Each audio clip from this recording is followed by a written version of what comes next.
Hi, another update on the Invader. Let me quickly show you what we did.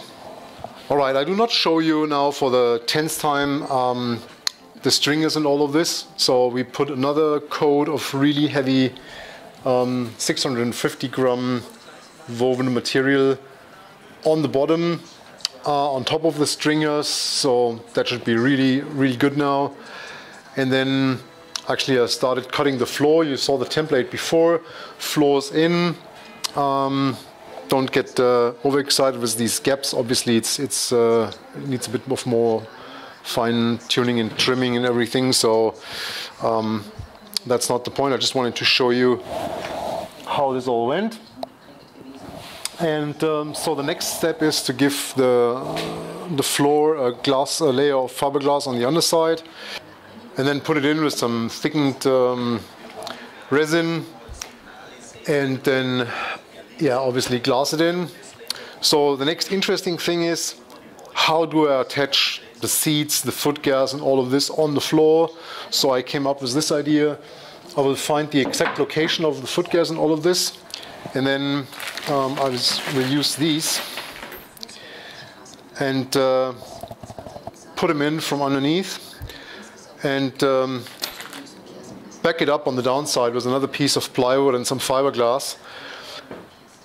So in the end I do not have a hole in the floor, so I still have a complete water and airtight space underneath the floor, but at the same time I can just take stainless bolts and screw down the foot gas, the seats and whatever I have to attach on that floor.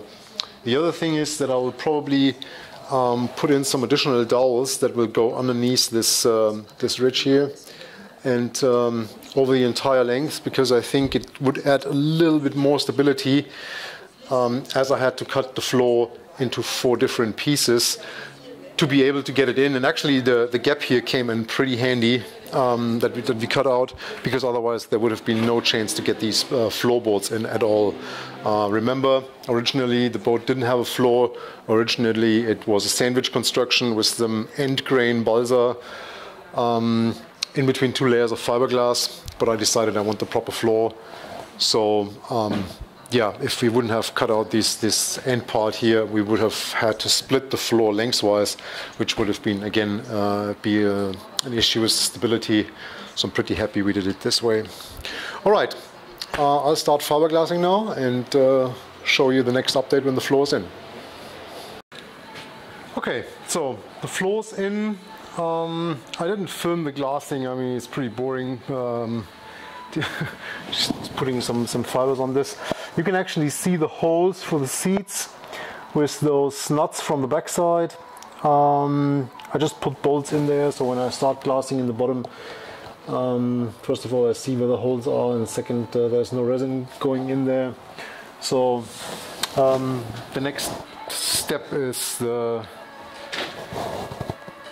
filling of the gaps, and then there will be fiberglass obviously just going over these seams, and then 3 full layers on top, so we get a really solid floor. And actually it's amazing already now when I go in the boat, the stability that we gained by the stringers and all of this is super good. And so on with the next step.